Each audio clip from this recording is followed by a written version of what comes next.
Ladies and gentlemen, distinguished guests, and for our Indonesian audiences in the crowd, selamat siang Bapak dan Ibu, hadirin sekalian yang saya hormati. I'm Karishma Vaswani, I'm the BBC's Asia Business Correspondent, and I am your moderator for this event, the World Bank's panel discussion on fair and transparent taxation in the digital age.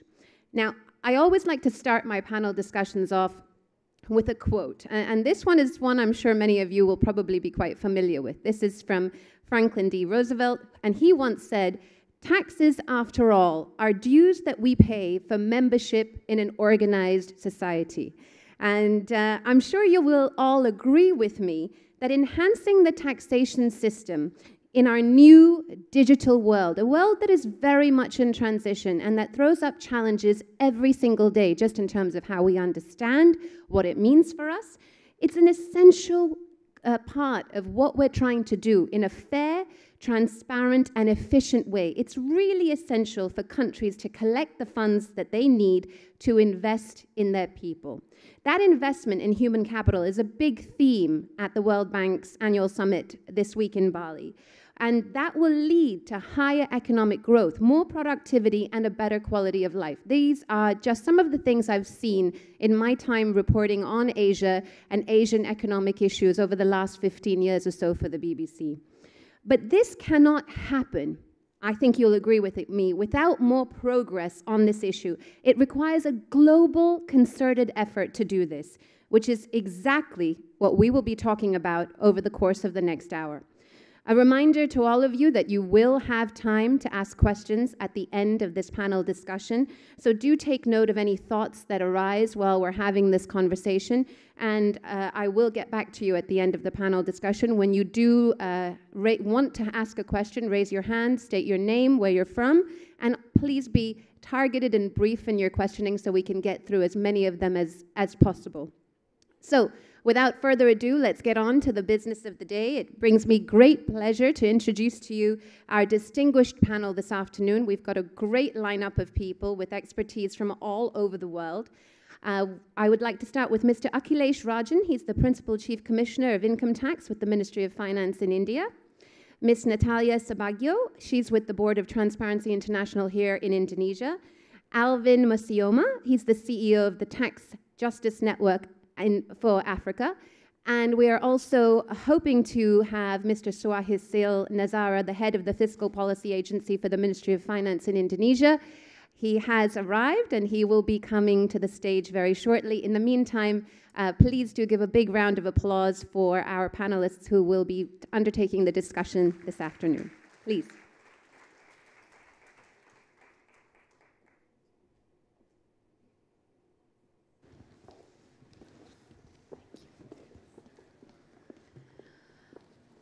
Just a quick mic check. You can all hear us?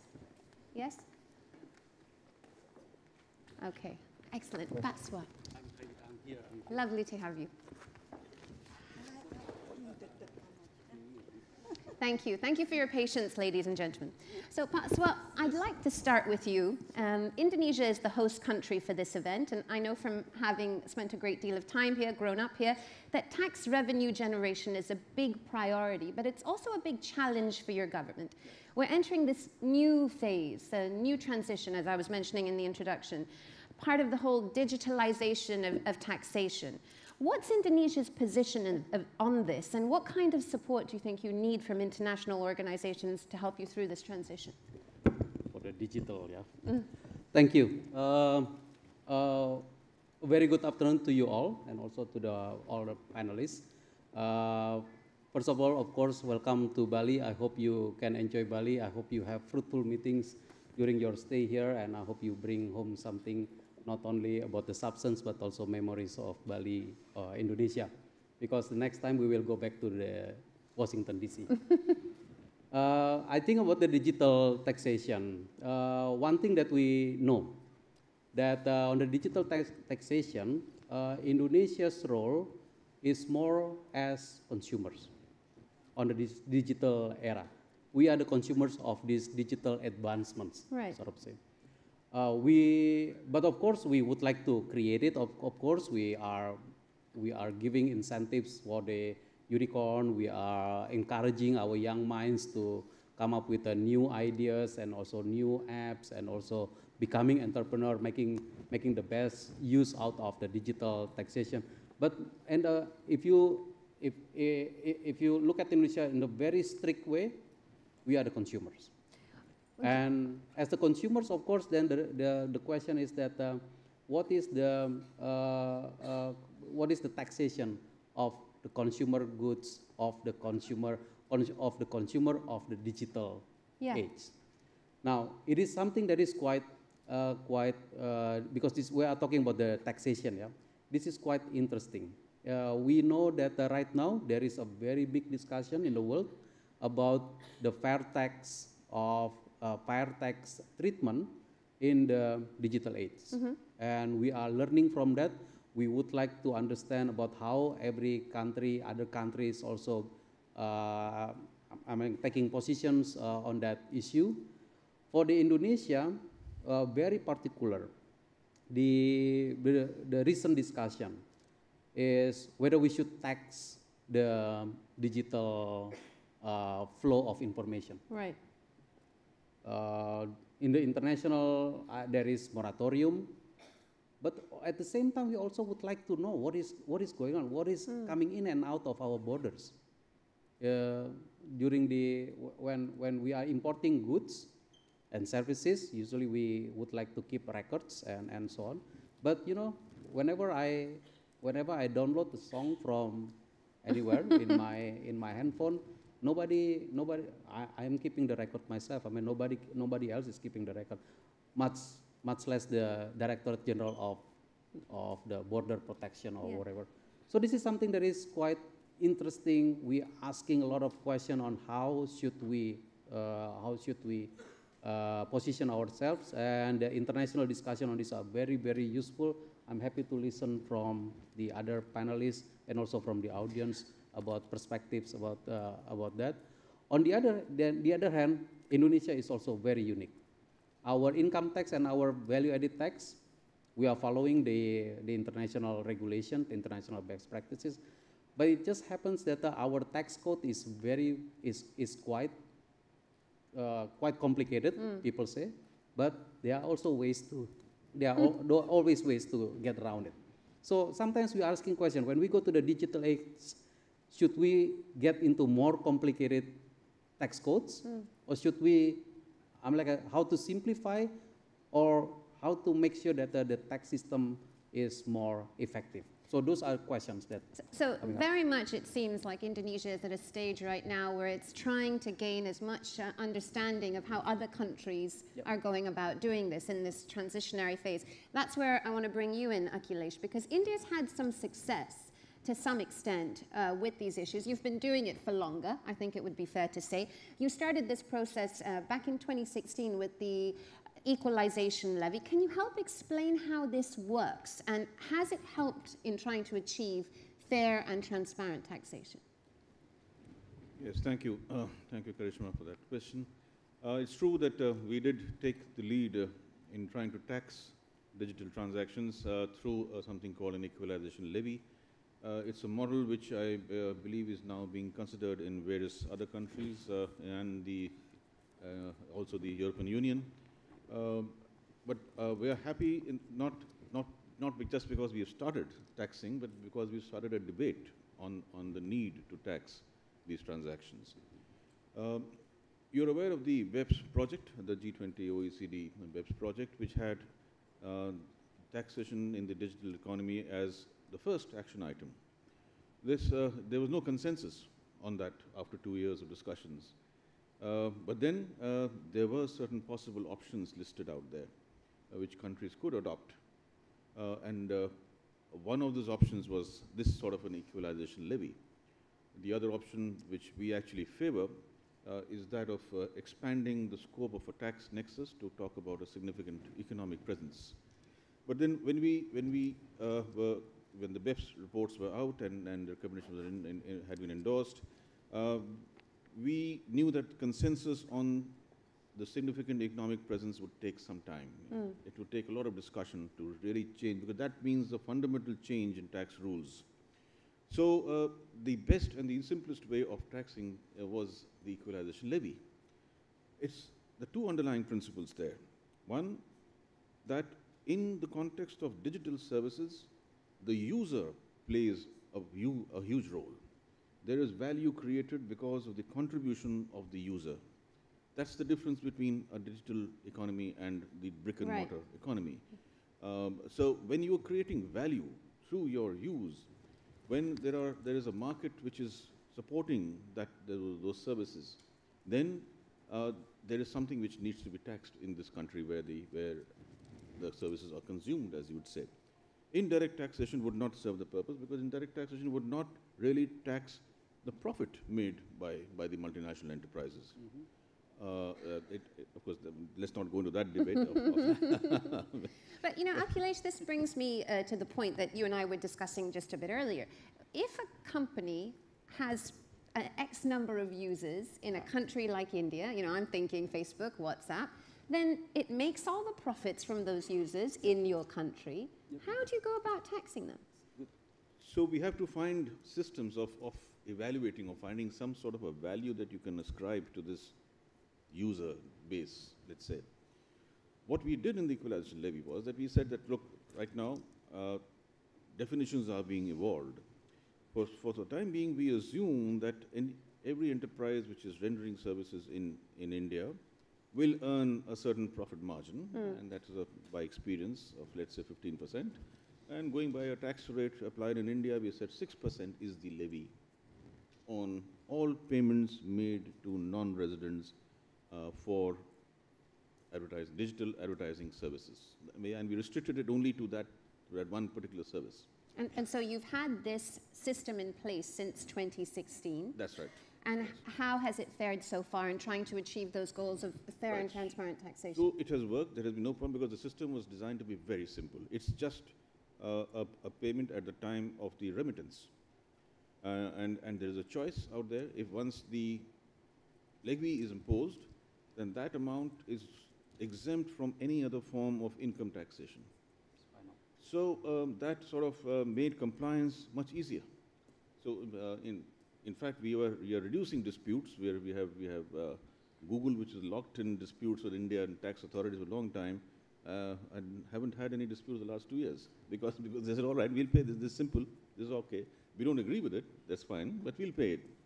So it's a flat sort of levy with an exemption from income taxation. It is not an income tax because it seeks to tax the payment made for a specified service. So it's something between a direct tax and an indirect tax. The main issue was that we couldn't enact something which would be contrary to our tax treaties. Now, the tax treaties would not allow taxation of such income in India in the absence of a fixed base. So then this therefore is not an income tax, therefore not covered by tax treaties. It is a tax on specified services, the income from specified services, and it is in fact an interim measure where we believe that it should lead to a refined debate on refining those definitions that we're talking about of how to align the taxation of these transactions with the regular accepted corporate taxation principles. I think the point that you raise is just reflective of how difficult countries are finding this new transition into the digital age. And I think, Natalia, part of that, the digital economy that has, as Batswa mentioned, provided many benefits and opportunities in theory for a country like Indonesia, in the ride-hailing sector, for instance, and e-commerce, job creation, all of that. But it really also brings a great number of challenges to try and create an equitable society, especially in the sense of free and transparent taxation. How serious are these challenges, and what can governments do about them, do you think? Well, my personal opinion, I think these are very serious challenges indeed, particularly for an economy like Indonesia. We have, Pasua already alluded to it, the challenge for the government is to try and understand this whole new digital era and the rise of new forms of businesses, entrepreneurship. Trying to grapple with this is already very difficult. And on top of that, in Indonesia, while at the same time we are a very attractive market for the major companies like Google. I mean, we have a population of 260 plus people, 143 million internet users, and mostly just using it for chatting, social networking, and entertainment. And we have not really been able to optimize the potential of this. So optimizing, understanding the digital era, optimizing the opportunities, the challenges, and in Indonesia particularly is trying to also narrow the gap between the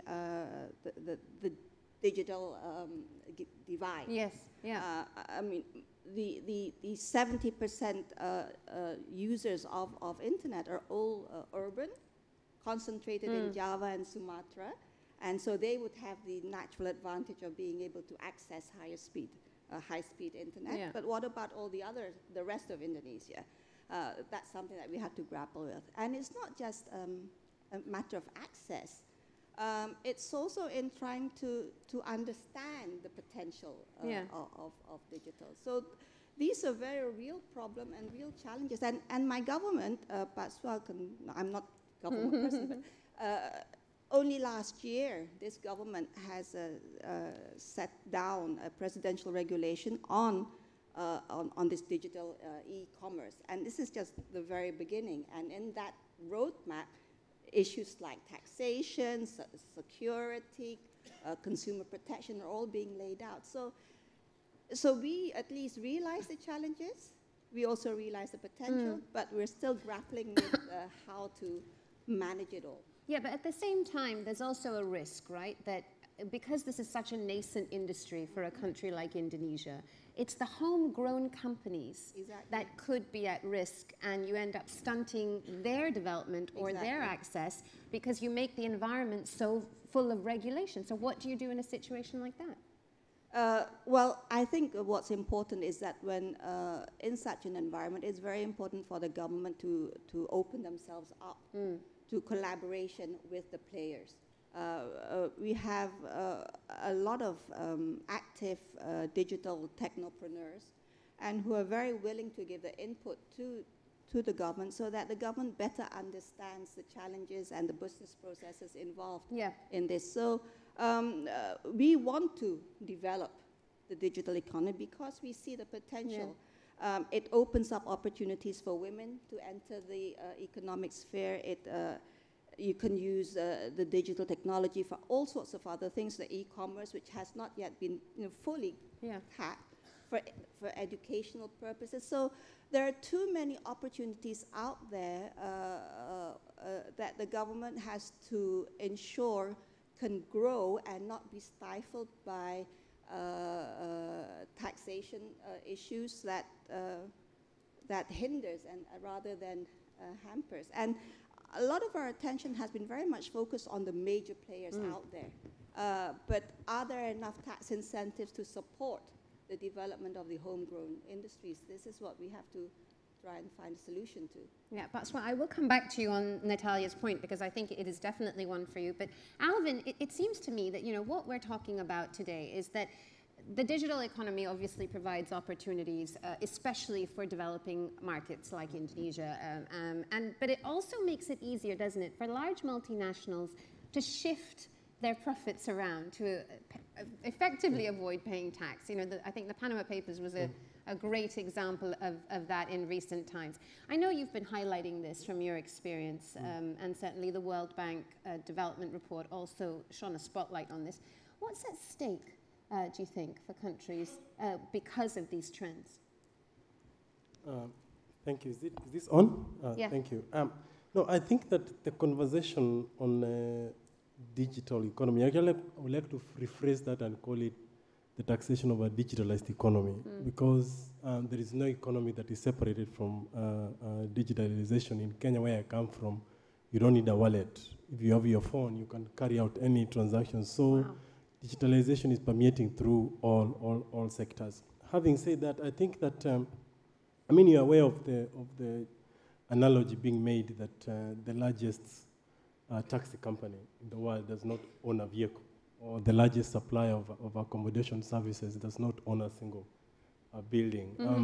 And this basically goes to show that the growth pace of the digitalized economy is growing so fast, and the policies that are required to regulate those sectors are not keeping pace. And these policies could be what Natasha was speaking about when you talk of labor, when you talk of taxation, when you talk of issues around privacy. So it cuts across efforts by governments, both developed and developing countries, to regulate this sector, are proving a huge challenge. And I think the Panama Papers was a good example to show the kind of challenges that countries across the world are facing. And the bigger question here, building up on what Akilesha was saying, is that it's basically three questions. What do you want to tax? How do you want to tax it, and where do you want to tax? Are you taxing data? Are you taxing the services, the connecting services that these companies provide? In the question of where you want to tax is the question of where did these companies exist? I mean, as you were pointing out, the question of the double tax agreement, the assumptions that are being made there that there's a company as a brick mortar subsidiary registered in one country or the other. This is not the case anymore. These companies operate somewhere in the cloud. And then you look at how to tax, the current global regulations, including the OECD arm's length principle, are not fit for purpose. They don't recognize that largely many companies are shifting the value of majority of companies is vested on intangibles, on patents, on copyrights, on softwares. So this, I think, presents a huge challenge which needs globally, and I'm happy that the World Bank in this context is really exploring into looking at this, that there is need for global consensus building on what needs to be done to tax, to capture the revenues from the revenue from these companies. And I think that we need to be more innovative, including looking at what is not working, doing away with what's not working, and exploring some of options. For example, the unitary taxation, which has been put out there as an option of looking at companies as a sum instead of looking at it as separate entities, while actually they are owned by the same company. So these, I think, are some of the options that needs to be considered. Thank you. But so I'd like to bring you in at this point, both on Alvin's point as well as what Natalia was saying earlier. How do you go about, in this transition that Indonesia is in right now, to basically create a new tax system for the digitalized economy? How do you go about ensuring that homegrown companies are still able to innovate, they're not scared off by this regulation? And how do you decide what you want to tax, where you want to tax it, and how to tax it, as Alvin pointed out? Where if we are talking about the digital economy, I think the spectrum is quite wide. So let me take one particular item, that is the e-commerce, and then try to address your question for the e-commerce segment. As the e-commerce start to increase, there is a question to the government of Indonesia: are you going to tax the e-commerce or not? Right? And of course, that is becoming like a big political issue as well. Yeah. The narrative that we develop is like the following. When we are putting tax on e-commerce, it should maintain the level playing field between the e-commerce and the traditional commerce. So when the traditional commerce is paying income tax and value-added tax, then the e-commerce should also be paying the income tax and value-added tax.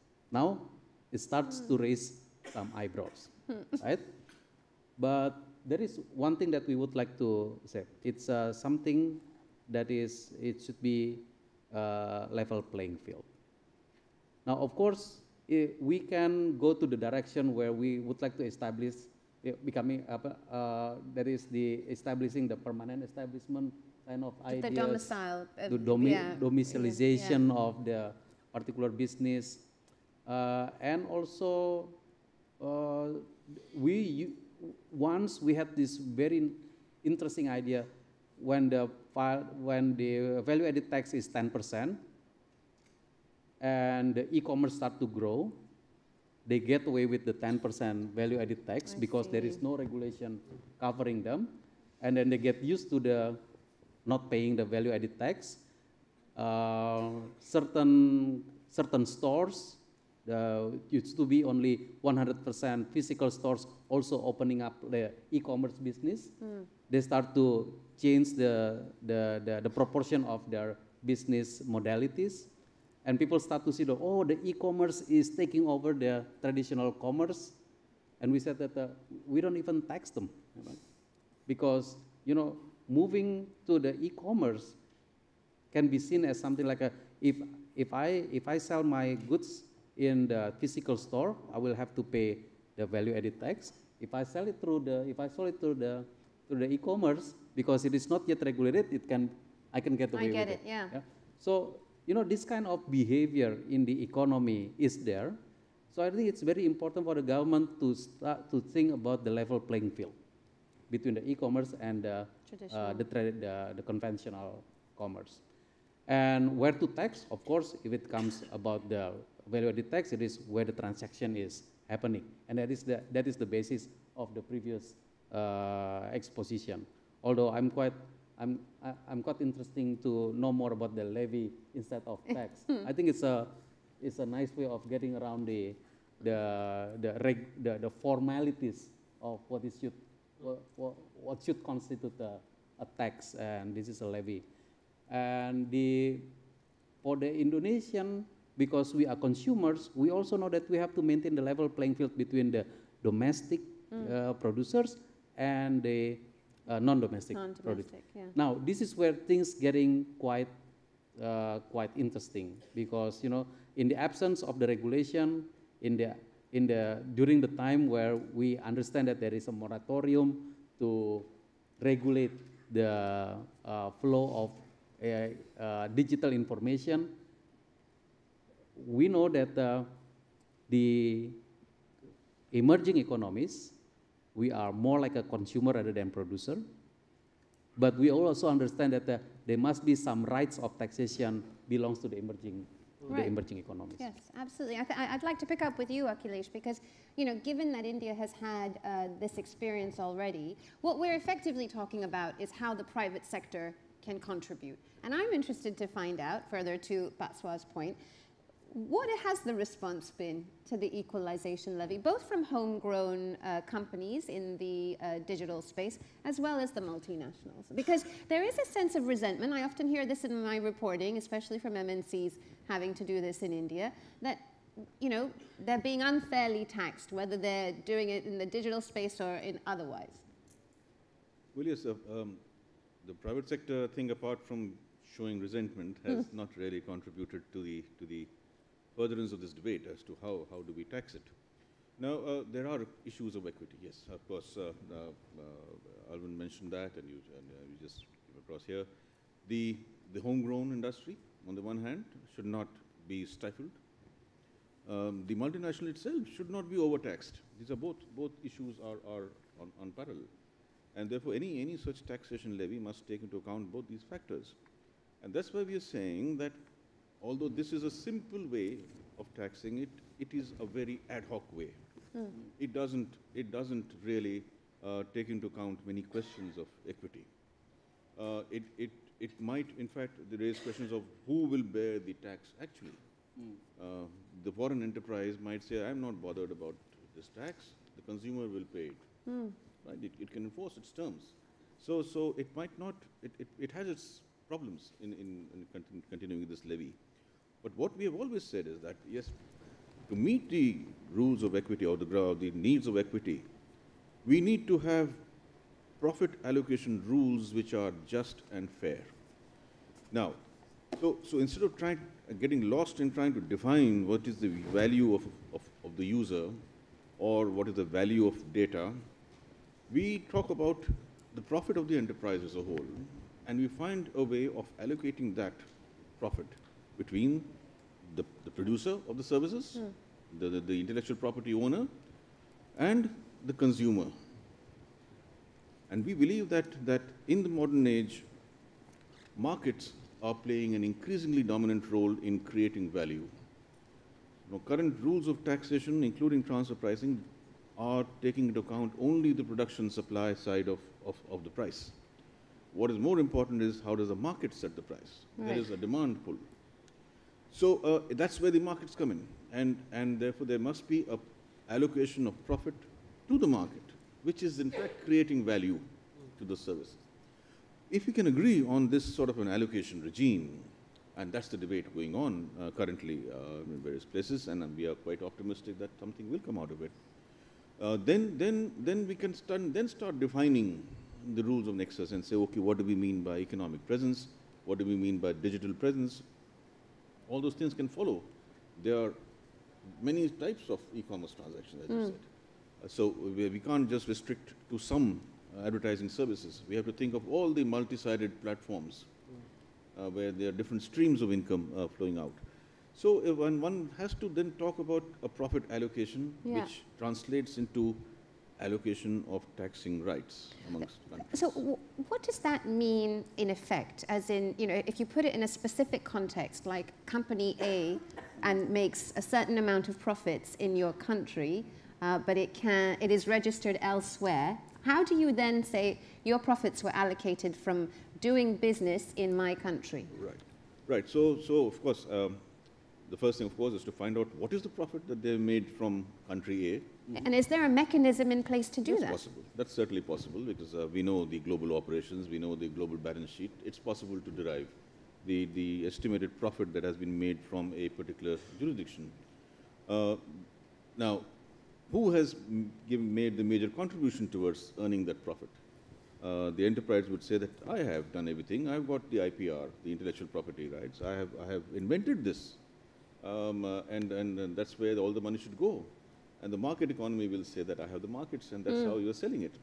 So we are now trying to find a formula which can give some weightage to each of these factors and say, all right, here is a lump of profit, and that's the way that we divide it. There are 4 or 5 factors which are responsible for this profit: the legal ownership of intangible, the place of production of the service, the consumption, sales, and the user contribution. Let's try and put values to these factors and allocate the profits in that manner. If we can arrive at that sort of an allocation formula, then probably it can be used in any e-commerce situation, and that's what we are hoping. And but then this will need some sort of a change in the way of thinking, some change in the international tax rules, where profit attribution is normally done by transfer pricing only, which is not and cannot be correct in this context. So it needs a lot of change, and to that extent, the issue also becomes slightly political.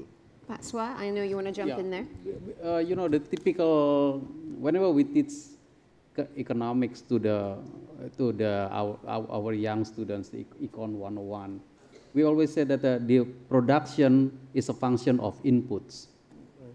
So when we talk about what is the value of the production, let's look at the inputs. And of course, the inputs, if you apply this to the taxation, and you say, oh, all of the inputs belong to the producer, including the property rights, including the capital, including the labor. Well, certain labor may be in the spread all over the places, but then there is a mindset change here. The value of the production is also a function of the market. It is not, the value of the production is not sold at the market. It exists, the value of production becoming a real value because it's being transacted. I see what you mean, but then, you know, isn't there more of an incentive on governments when they're having these conversations with the private sector to convince them to then produce more in the countries that they're doing business in and making profits in? Yes. Okay. Yes. In fact, if we can arrive at a fair profit allocation formula, I think that half the argument with the private sector will be won, because the main worry of the private sector is that if you start taxing me on this sort of a presence, then it is an arbitrary form of taxation, and there is no limit to what amount of profits you would think. the question that Alvin said, how much do you tax? That's very relevant. How much do you tax? And they're scared that you'll start taxing everything, and if you start taxing the entire remittance, then what happens? So if we can come to an understanding of, all right, this is a basis on which we attribute some part of your profit to this jurisdiction, and this is all that we will tax on a net basis, giving you all your expenses and your deductions and everything, then I think it's a fair proposition which the private sector might be willing to consider. Natalia, I want to bring you in on here, because what Akhilesh is talking about is basically, you know, the distrust from the private sector. It's not just from the private sector, it's from individuals as well, of the tax system. That, you know, and often in developing countries, the burden of tax falls on the middle class, and they feel that they're unfairly taxed while everybody gets away with it, and there's no valuable public services to show that their money's actually gone to some use. So what can governments do to improve this? Yeah, any effective tax system requires public trust. It requires sound governance of the administration of tax, and it also requires accountability of the use of tax revenue. These are issues that in Indonesia we're sort of kind of falling behind, especially when you live in an environment where corruption is still a problem. So I think, to be fair, the tax authorities here in Indonesia has improved quite a bit in the administration of our taxes. The use of technology in collecting taxes has been very much helpful. The minimizing contact with tax officers, and this is a priority to improve the tax system, and this is to build trust. But still, you know, even with all these developments, we still have cases where we have the management of a whole tax office in one of these outer islands, caught red-handed in a sting operation, taking kickbacks. So building trust is essential. How can we try to increase our tax revenues when there is no public trust in the system? And the government, to address this, they just have to be more transparent, more accountable in the way they administer government. Right. So it seems to me, Alvin, and I'd like your thoughts on this, that in order to solve many of the problems and the challenges that have come up on stage today, shouldn't there be some sort of body that regulates this, an international body that could provide the advice and the consultation that's necessary? Thank you. I think it builds up on two questions. When we talk of fair, it's fair to who? I mean, if you talk to the private sector, as Akhilesh was saying, they feel that they are being unfairly taxed. You talk to the common citizen on the street, they feel that the burden of tax is shifting, particularly in developing countries where we note there is a huge shift towards consumption taxation. In Uganda, recently they introduced taxes on social media, taxes on money transfer, which has led to huge protests. The president saying, yeah, people are spending too much time on gossip and we need to regulate, regulate and tax them. So I think that the question of fairness is one that needs to be unpacked, and also underlines the need for consensus building, and this consensus building both from a technical level, and I think that the work that the partnership on collaboration on taxation are doing, and OECD and organizations like ATAF, in terms of providing that space for technical conversations to happen, is very important, but also to underline that tax is not just a technical issue, it's a political issue. Yes. So you need also to have a space where these political conversations are happening and consensus is being made, and this is the call that my organization and other civil society organizations have been making, that we need to, both in the medium and in the long term, explore the options of strengthening the UN mechanism and create a space where countries are sitting on the table to discuss on how to engage. And otherwise, if you don't do that, what is happening is countries are being pitted against each other. Yeah. leading to what is termed as a harmful race to the bottom. Secondly, I think that the question of transparency matters, and that's why we are talking about fairness and transparency. And transparency here, there are a number of proposals that have been made on the table in terms of the work around beneficial ownership, the work around country-by-country reporting, the progress that is being made on automatic exchange of information. I think these are all things that will significantly contributing to making the global tax system more transparent, and then having spaces where, for fairness purposes, you are having policies that are not shifting the burden of taxation to consumption, but more to income. And as Akhilesh was saying, it's at the current point, it's even difficult to say is it an income tax or is it a consumption tax? And I think it's a complex issue, but I think that the courage that is required is creating those spaces, both political spaces, but also technical spaces to have this kind of conversation. How far away are we from that, do you think? Given the fact that, you know, as you say, currently countries, if they're not working together on this, they're being pitted against one another. So in a sense, one man's profit is another man's loss, right? Because there are countries out there who are benefiting from having companies being registered to avoid paying higher tax. So how far away are we from that sort of global interconnectedness and working together? I think that on the technical level, there has been significant progress that has been made. The partnership on collaboration on tax is an example that brings together the World Bank, the UN.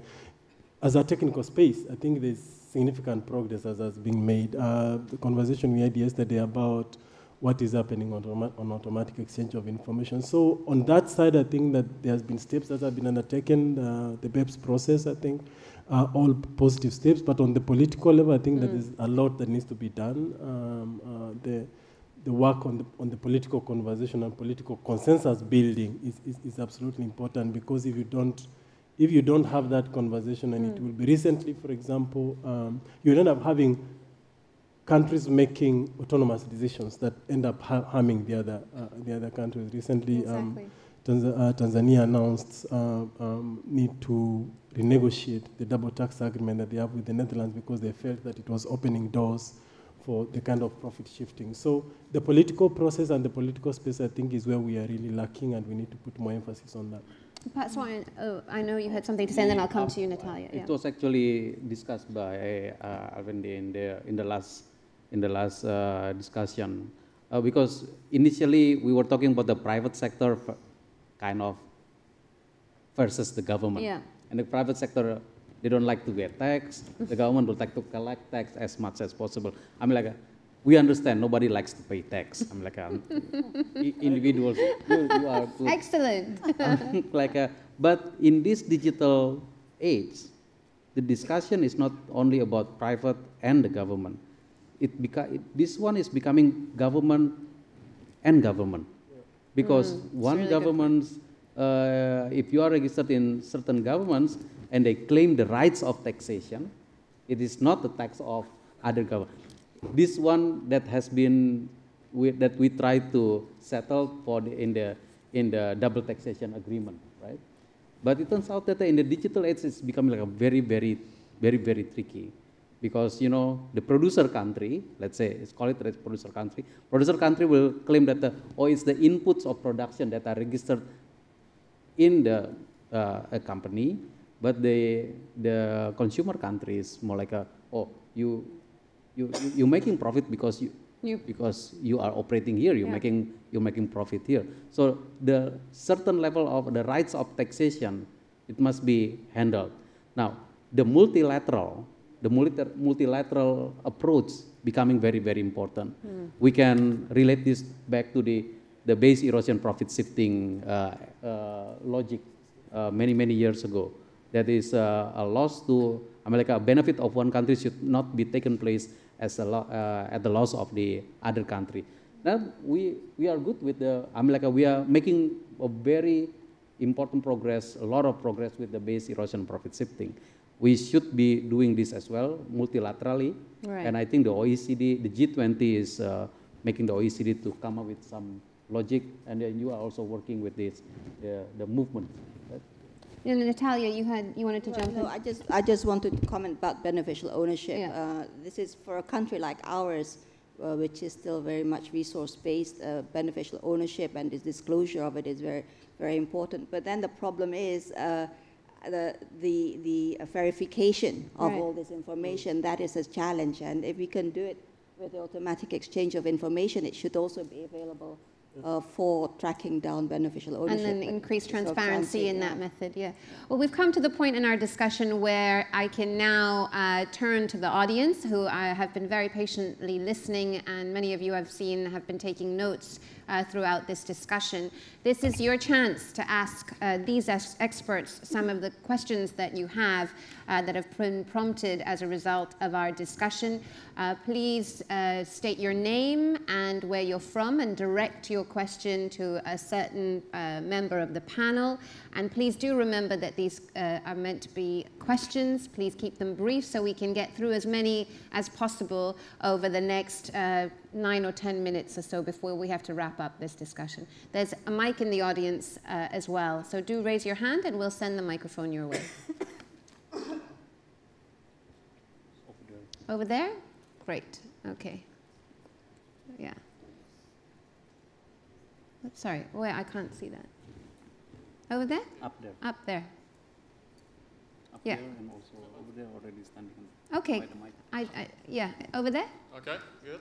Yeah, go for it. Hi, my name is Smola Vaperis. I represent the Young Diplomats of Canada, and I'd like to hear the panel's view on harnessing technology to improve the tax collection process.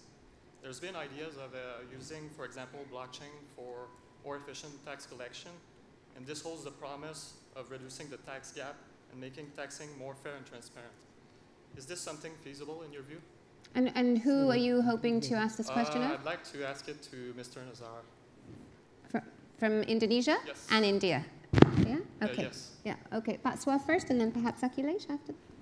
I think it's in principle, yes. In fact, you know, Indonesia this big, there is no way that we think that we can have an efficient tax system without the digital help. You know, up to now, up to several years ago, Indonesian VAT invoices are practically manual, and it's a pain in the neck, you know, to match all of the tax ID numbers and all that. But somehow they manage to do that. But when we do it with the digital, it's much more efficient. Right now, we are also using the digital that are companies, especially state-owned enterprise, and then there are a number of very big state-owned enterprise in Indonesia whose data are real-time connected to the DG, to the Directorate General of Tax. So this streamline a lot of things that makes things more possible. Right now we are talking about how to make the refund system more efficient and more, you know, with a faster speed. This is also need a lot of the digital help. So yes, the Directorate General of Tax in Indonesia now undergoing the reform, and one of the reform is one pillar of that is the IT helps, IT principles. Thank you. Thank you. And Akhilesh? Okay. I think he's happy with the answer. Oh, okay, all right, that's fine. Any more questions in the audience? I'll just add to it. I think you talked about cost of collection. I'll just mention for that this equalization levy that we have in India, it doesn't involve any additional cost of collection of of taxes, because there's just one event, the event of payment. And at that stage itself, the tax amount gets transferred to a certain government account.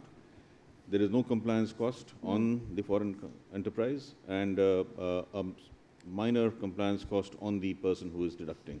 So this sort of a simple system is good because it doesn't have a cost really to it. But then there are other factors. As I said, we need to move to a more advanced system, which may have its own costs. We don't know. Excellent, thank you. Anybody else? Oh, there's somebody right there. Okay. Good afternoon. My name is Anki Scott Joseph, and I'm from the University of the West Indies, Cave Hill, Barbados. My question is directed to Mr. Ranjani, India. Your experience so far, how have tax arbitrage been dealt with? Have you seen tax arbitrage? Have you seen the evolution of agencies who have advantages of utilizing different methods to minimize the impact of digital tax? Thank you.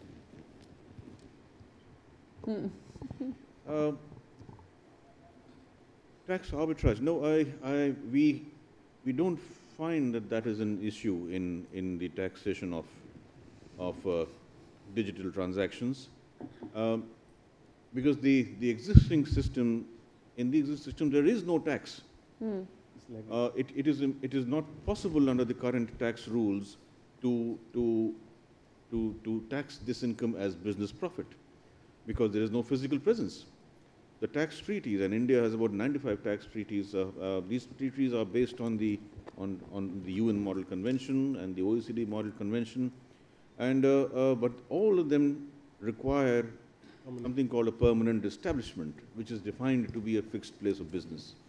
Now, so there is no tax at the moment, and therefore, when we make an attempt to tax a portion of that profit in some manner, either indirectly as an equalization levy or directly by alleging a business presence and then allocating profit, the issue of arbitrage is not something that has really come up. We just hope to get some tax out of it. Okay, I can see a gentleman on the left. This is our last question for this afternoon, ladies and gentlemen. My name is Mohammed Abu Musa. I'm from Central Bank of Egypt. My question goes to India. I see some sort of a dilemma between taxation and at the same time promoting digital companies. So how did you deal with this? Thank you. Right. So a tax measure like the equalization levy could have an impact on entrepreneurs who are moving into the digital businesses. That's because, not because of the structure of the levy, but because of the bargaining power of the multinational, which would say that if the levy has to be paid, then I will not pay it. You pay the levy and take care of the taxes. So it might harm the interest of these small enterprises. The way in which we have tried to reconcile that is to build in thresholds. So payments or charges for up to a certain level will not attract the levy. Payments of these small enterprises, therefore, many of these payments get out of the net, and this is a threshold which we can examine and keep increasing, so as to have cause minimum sort of inconvenience to these startups. Other than that, we don't see any conflict between our attempt to tax the income of multinationals who are rendering digital services and the homegrown enterprises. In fact, the name equalization comes in because we are trying to equalize the tax treatment of these two entities. It is a fact that an Indian enterprise which is rendering digital advertising services is getting taxed at 30%. For the same services, exactly the same services given by a foreign enterprises, there is no tax. Hence, this issue of tax neutrality, which is a fundamental concept of any just and fair tax system, the equalization levy is an attempt to bridge this gap of neutrality and to make, and that's why it's called equalization. We are equalizing the levies in the two cases. So there is no conflict between these two objectives at all. On the contrary, it can be viewed very favorably by Indian or domestic digital service providers. Thank you very much for your thoughts today, Patswa, Akhilesh, Natalia, and Alvin. I think what's been made clear from our discussion is that this is very much a process in transition, and these sorts of opportunities to share ideas of how different countries are tackling these challenges and the opportunities that have arisen as our economies become more integrated and interconnected, as well as far more reliant on digital services. This is something that we're going to keep talking about, I imagine, at future events like this. And I've learned so much today, so thank you very much. And please do join me in giving them a round of applause, ladies and gentlemen. And thank you so much to the audience as well. That's it for this discussion on fair and transparent taxation. Thank you. Thank you so much. Whoops. Such a pleasure. Thank you.